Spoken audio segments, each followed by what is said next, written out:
So let's look at part 3. Friction, Newton's third law, contact force, and smooth contact. Okay, so there are many terms here. So we start with Coulomb's law. Coulomb's law. So number 1, friction always opposes relative motions between two surfaces in contact. So that means if the motion is to the right, then the friction is to the left. If the motion is to the left, then friction is to the right. So it opposes the motion. So number 2, friction is independent of the relative speeds of the surface. So you know friction is F equal to mu r. So the speed of the particles, we don't care one, we just care about the coefficient of friction and the normal force. We just care about these two. We don't care about the speed. The speed doesn't affect at all. Based on the equation, we can see that. Number 3, the magnitude of the frictional force has a maximum, which depends on the normal reactions between the surface and on the roughness of the surfaces in contact. So frictional force has a maximum value. So try to imagine this in this particular way. So let's say I draw out a little bit. Let's say you have a tar road here. The tar road is very rough, and you use your hand to press. So you use your hand to press on it. This is your hand, let's say. Okay, this is your hand. Okay, this is your hand. You use your hand to touch the tar road. You can feel maximum friction if you press as hard as you can. Okay, if you press as hard as you can on the tar road and move along the tar road, and then your skin will get hurt, that kind of thing. So that is when you feel maximum frictional force, if you touch as hard as you can. But if you're not that stupid, maybe, okay, I should use that word, you don't touch as hard as you can and move along the road that hurt your palm or your hand. So you can just touch a little bit, just touch slightly on the tar road, and then you move along the tar road, then your hand, your skin is not hurt in that case, so that is not the maximum frictional force. So you feel frictional force, but you feel lesser frictional force. Okay, so that's why there is a maximum if you just touch as hard as you can and move along, then that is the maximum. So if it is maximum, you use F equal to mu r.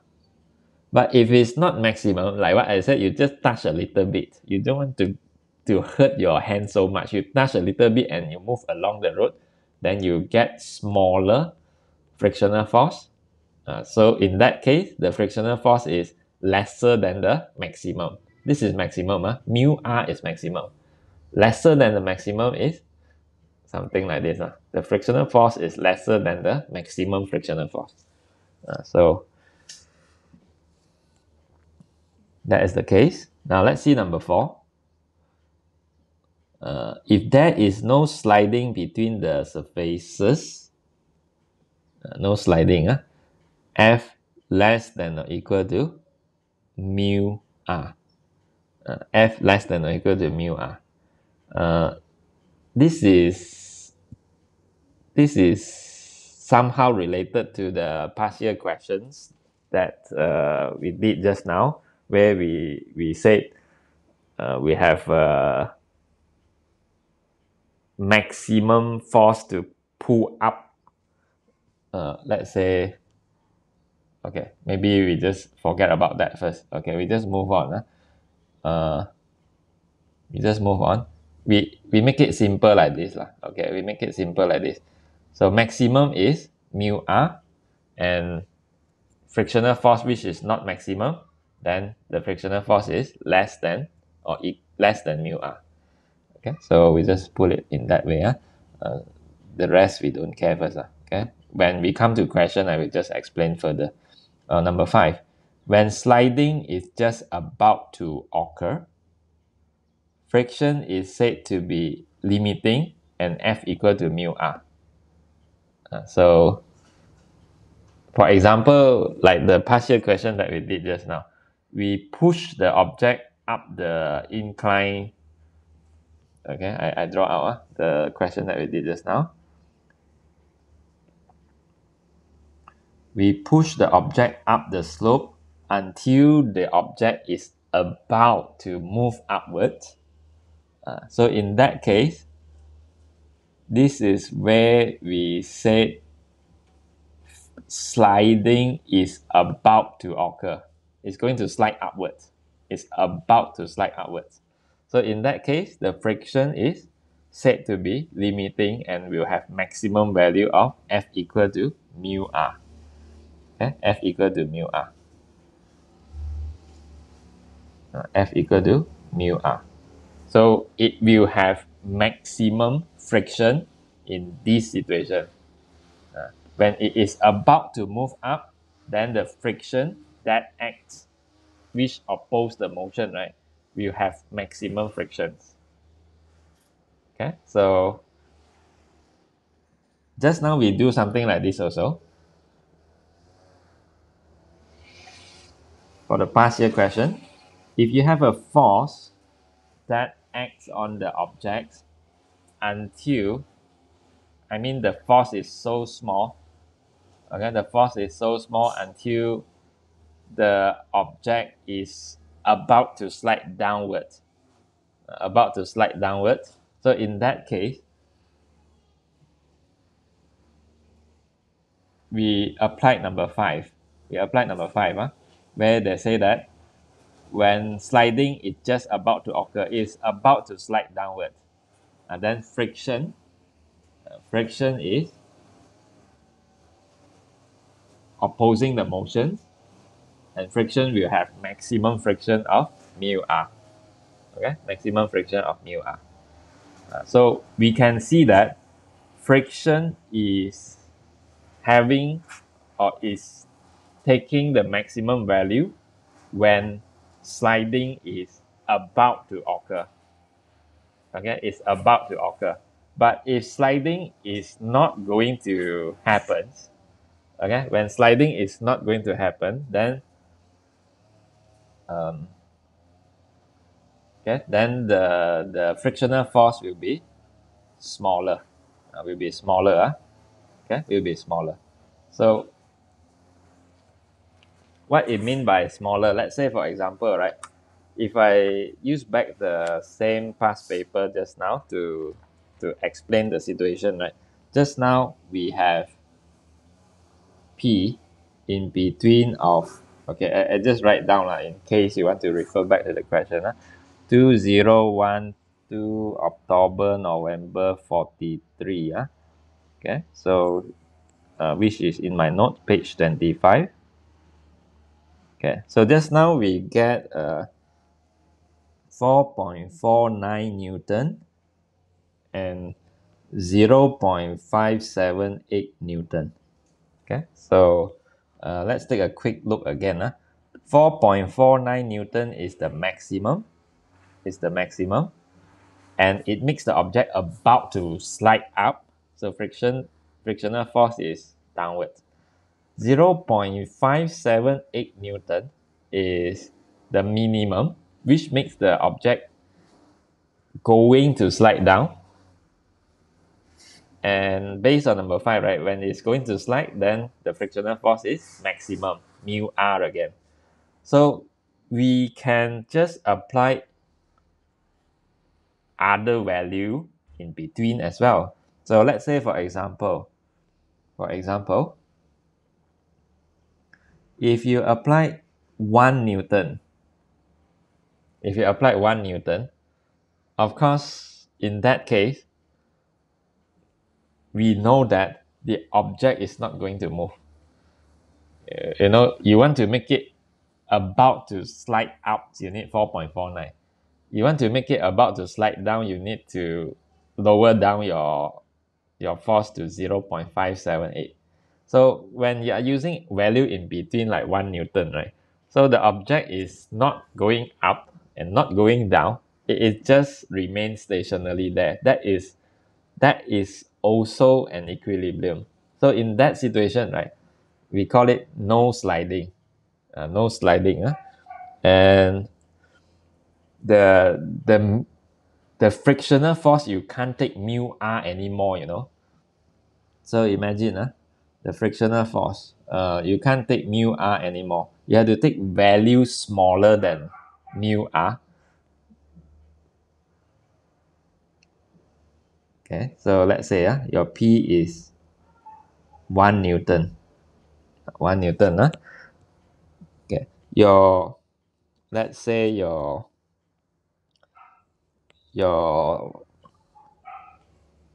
forces, your components of weight that act downwards, which is mg sine theta. Okay, so let's say I use the value from the question just now. Okay, so which is 2.56. This is mg sine theta. Okay, so in this situation, right, like what I said, the object is not sliding. So in that case, right, it is an equilibrium also. So in this situation, right, you will realize that in order to have a balanced force, so you know, in order to remain stationary, we know that there have to be balance. So from here we know the frictional force has to act this way, because downward is big, upwards have to have the same values to balance off. So the frictional force is hence the frictional force is hence 1.56.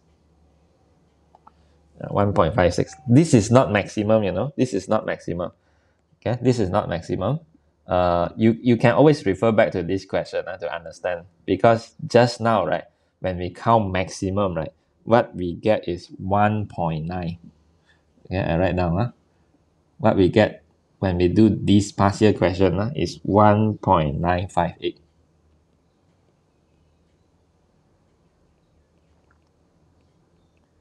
So the Coulomb's law is trying to say that it is maximum frictional force when the object is about to slide. So when it is not going to slide, for example, like 1 Newton is not making it slide, then the frictional force will not taking the maximum anymore, will take values smaller than it. So as in here, it take 1.56 only. It's not maximum. This is maximum. So you can see that. Of course, you want to understand my example, you have to look at this question. Okay, so we have done this question just now. So that's why I just take the value as my example to explain to you. Okay, that is number 4. Okay, so frictional force can take smaller value sometimes. Okay, not always taking the maximum value. So when they are not going to slide, then it will take smaller value based on Coulomb's law. Number 6, when sliding. 5 and 6 has more different. This is about to slide. About to slide is about to move upwards or about to move downwards. That is about to slide. But when it is sliding, that means it is moving. If the object is moving, straight away use maximum. So 3 situations altogether. It is moving, it is about to move, use maximum. When it is not moving, not sliding, then use smaller than the maximum. Smaller than the maximum. So we can't use mu r, that means when it's not moving, we can't use mu r. We have to use equilibrium to find out, like what I did here. So you see, I don't use mu I just take this minus that, the remaining is this one. So I don't use mu r to find the frictional force. So this is less than or equal to mu r. Okay, so that is Coulomb's law. Now we move on. The next theory, Newton's third law. Newton's third law. Newton's third law explain the situation like this. You know, just now, right? Just now I do here. I call it mg cos theta. Then I said that the normal force, right, is equal to mg cos theta. Okay, which means that r, right, is equal to mg cos theta. This is actually Newton's third law. Okay, so example, you see the statement here. When one object exerts a force on another, so when this object exerts a force on the inclined plane, there is always a reaction of the same kind, which is equal. So that's why they are equal, no? Because when you press downward, then there is a normal reaction that opposes it. That is equal and opposite in direction to the acting force. So Newton's third law. So Newton's third law make us taking r equal to mg cos theta. That is Newton's third law. So let's move on. Contact force, friction and normal reaction. Friction and normal reaction is related because, you know, friction and the R, the normal reaction, is related in the formula. When you push your hand along a table, the table reacts in two ways. So you can see, push your hand on the table. Firstly, there are forces which stop your hand going through the table. So your hand just stop at the table. Why it stops? So we use mechanics to explain it. Such forces are always present where there is any contact between your hand and the table. They are at right angle to the surface of the table, and their resultant is called the normal reaction between your hand and the table. So they are trying to say that when you press downward, then the force that act downwards, right, is balanced off by the normal reactions. That's why your hand cannot go down anymore, because your table hold back your hand by forming normal reactions. Okay. The second point, there is also another force which tend to prevent your hand from sliding. So your hand will not slide left and right also, because there is a frictions and it acts in the direction which opposes the sliding. So if your hand is about to slide forward, then friction is acting backwards. So there are two forces. So the first one is friction. The first one is normal reaction. The second one is friction. So these are the contact force. Okay, contact force. So let's see the next page. Okay, this is the last page. After this, no more theory already. Then we just try some hard questions to make you able to count better. Okay, so let's look at this. Smooth contact. When the frictions between two surfaces is negligible, at least one of the surface is said to be smooth. Okay, so let's say for example, when they say the inclined plane is smooth, maybe this inclined plane has no friction, but the ball, is it smooth or not smooth? It can be any of that. Okay, it can be rough ball, it can be smooth ball. It's up to you, because they said at least one of the surfaces is said to be smooth. So if this is smooth, this one rough or smooth, it doesn't matter. If it's smooth, then just fine, no frictional force. If this is rough, still no frictional force. Okay, so rough and smooth, still no frictional force because this is smooth. Okay, the roughness cannot act on the smooth surface. Okay, so still no frictional force. So that is what are they trying to say.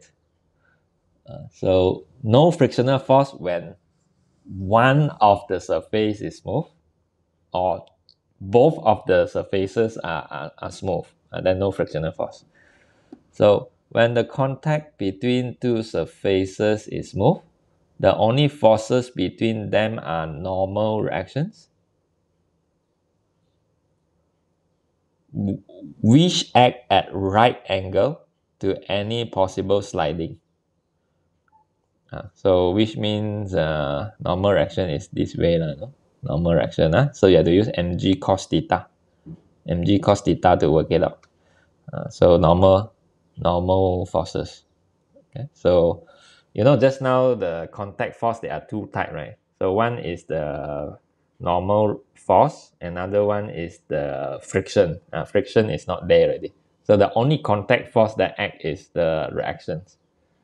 What I mean by contact force is when the ball is touching the other surface. So they create frictional force and normal reaction. So now because it's smooth, frictional force ignore, normal reaction still there.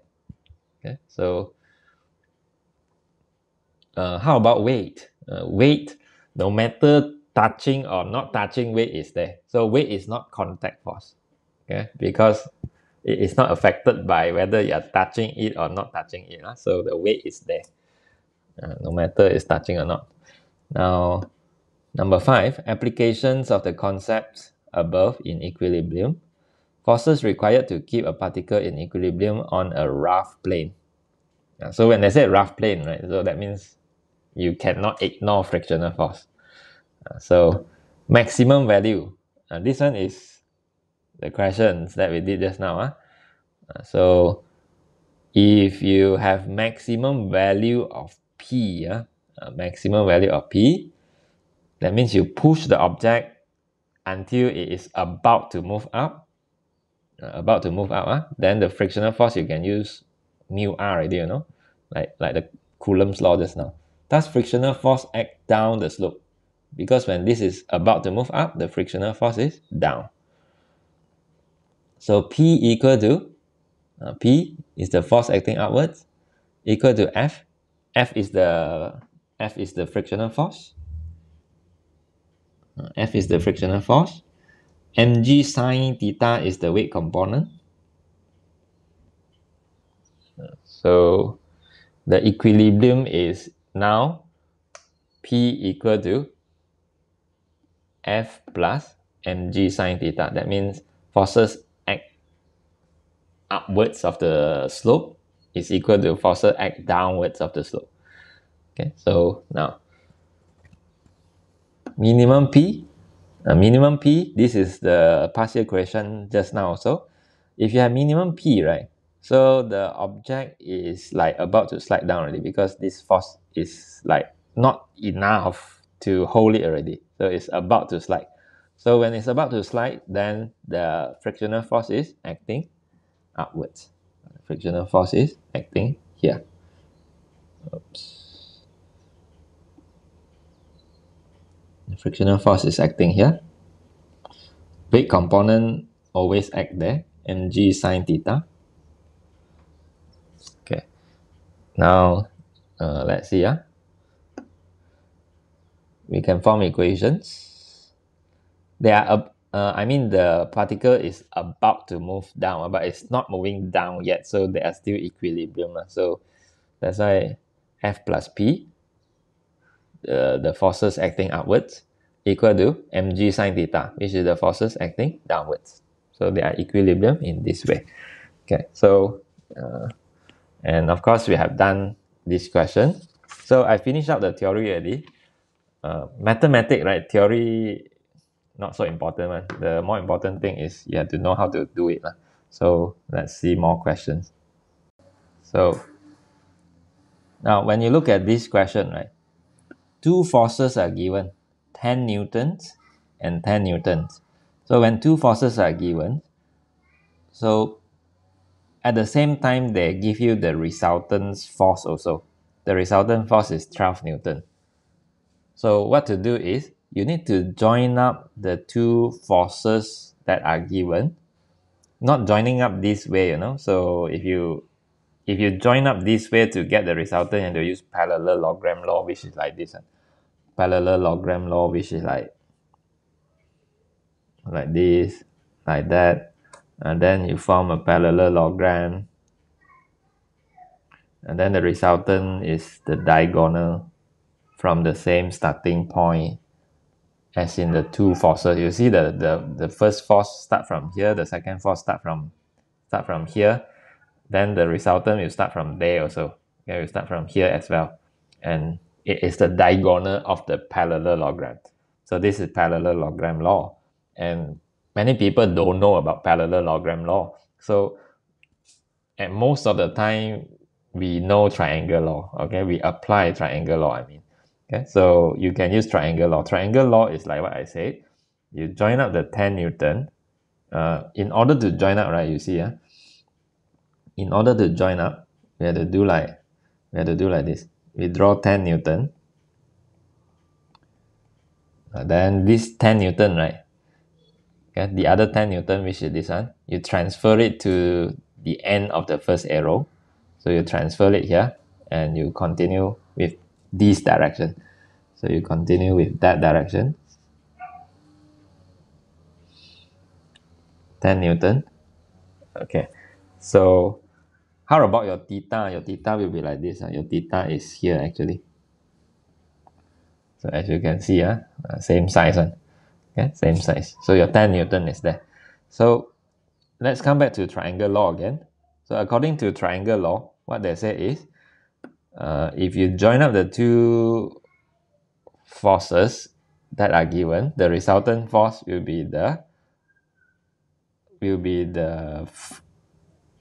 line joining the starting point and the end point. Okay, so this is the line in blue color. This is the resultant force. Okay, so that is the resultant force, and what we want here is we want to find theta. I want to find theta. So we have to use triangle. We have to solve the triangle. So in order to, this is the triangle that I mean. Okay, this triangle that we have here. So we just need to solve it. Then we will be able to find theta. Okay, so the resultant force is given. That is the important information, 12 newton. So the resultant force is 12 newton. 12 newton. So in that case, we can find alpha easily. Okay, we can find alpha. So how we find alpha is we use cosine rule. Cosine rule is like this. Cosine rule is a square equal to b square plus c square minus 2bc cos alpha.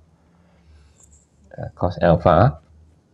So what is a over here? A must be the opposite of this alpha. A must be the opposite. If alpha is here, the opposite is 12. So 12 is your A. So that's why we have to put the 12 square. B and C is the other two side, which is just 10, 10, 2, 10, 10 cos alpha. So after that, rearrange. So 2 times 10, I count this part first. 2 times 10 times 10 is 200. So I shift it to the left. 200 cos alpha. So be careful when you shift it to the left. You imagine that this is minus 200 cos alpha. So minus, you shift to the left, it become plus. From minus become plus. Now 12 square, I shift to the right. This is initially positive, so when you shift to the right, it becomes negative.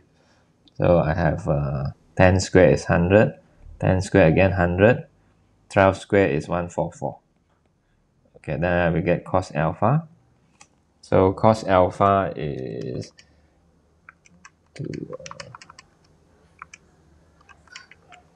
okay. So I have 56 over 200, which is equal to 0.28. So I will get my alpha. I just inverse cos. So I will get 73.7. 73.7. Okay, I put more decimal first just in case. 39795. Okay, then I round off to 73.7. But we are not looking for alpha, we are looking for theta. So based on the diagram, right, theta is just 180 minus. So 180 minus that, we get 106.3. Okay, so if round off to 3 significant, it's just 106 degree. So that is how we get for the first part. And now let's see the second part. The second part, find the component of the resultant force in the direction of OA. In the direction of OA. So that means they want you to resolve the resultant force. So it's something like this. I put in black color. You need to resolve your blue color resultant force to horizontal component and vertical component. The question is asking for the horizontal component because they said in the direction of OA. So we need to find this one. We need to find this horizontal component. Okay, so you have to look at the black color triangle in order to solve that. Okay, so let us find out this angle. Let us find out this angle. Okay, it's not hard to find that angle actually because you already know alpha, right? 73.7. So, and you know this is just 10 and 10 is an isosceles triangle. So to find the angle here, let's say I call this angle beta. So to find beta, right? So basically we just use 180 minus alpha, then divide by 2, and then we get beta already. So by doing this, 180 minus 73.73979 divided by 2. Okay, so we get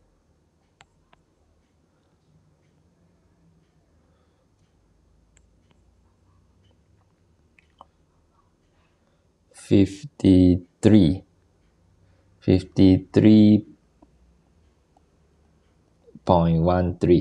degree. Beta 53.13 degree.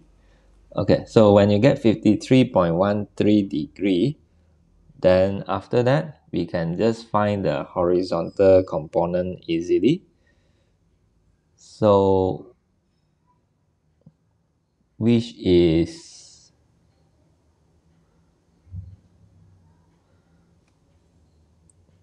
cos, okay, because it's the horizontal, it's just adjacent to the angle beta, so we use cos.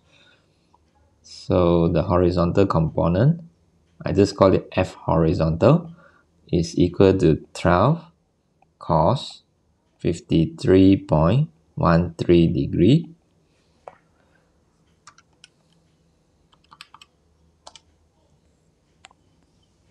Seven point two. Okay, 7.2. In 3 significant figure is still 7.2 Newton.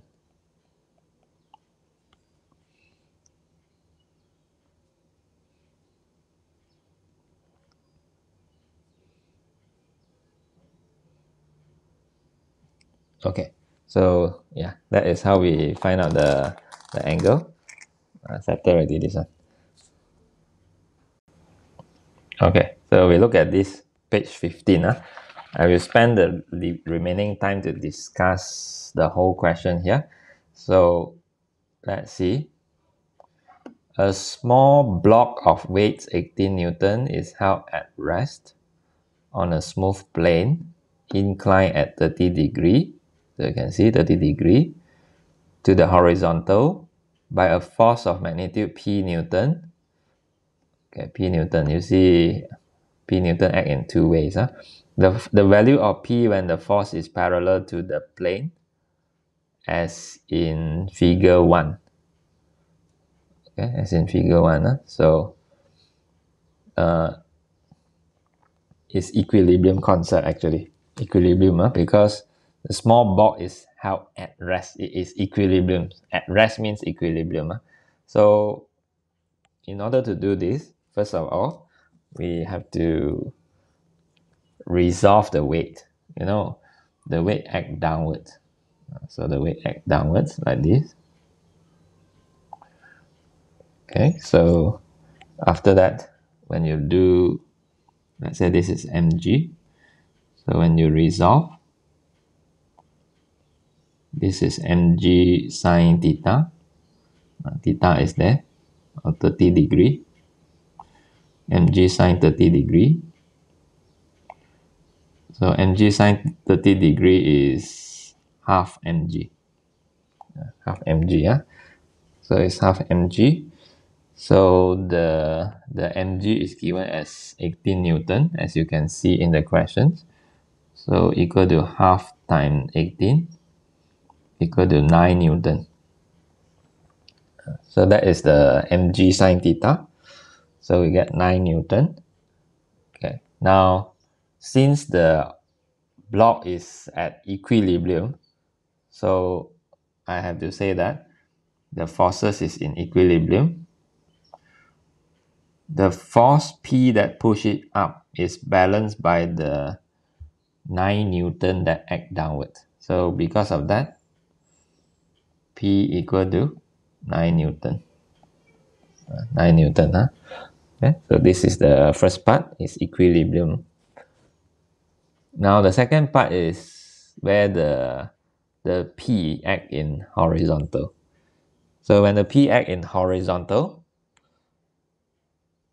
we have to resolve P. We have to resolve P. So when you resolve P,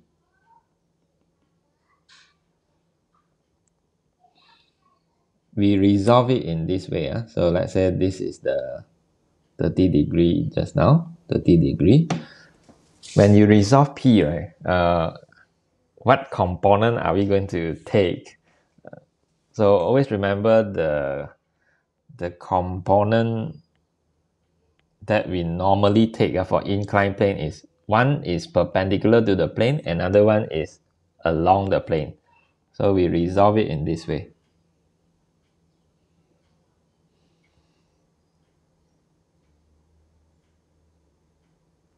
Okay, so this is perpendicular to the plane.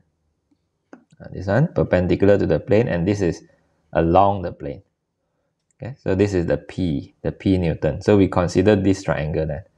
Okay, how about the 30 degrees? So you use the alternate angle. So the 30 degree based on alternate angle, they can reach here. Okay, so 30 degree will be there. And after that, okay, so the component along the plane, right, which is this one, is adjacent of the 30 degree. Adjacent of the 30 degree, and hence it is, adjacent we use cos, right? So this is P Newton, right? So this one is going to be P cos 30 degree. P cos 30 degree. So this is the forces that act. Let's say the object is on the inclined plane. The forces that pull up the the forces that hold the object from sliding down is P cos 30 degree. The forces that act down the slope is the weight component again, which is the 9 Newton. The 9 Newton. So they are in equilibrium. So because of that, 9 equal to P cos 30 degree. And after that, P equal to, okay, so we have to check this, P divided by cos 30 degree. So you will get 10.4 Newton.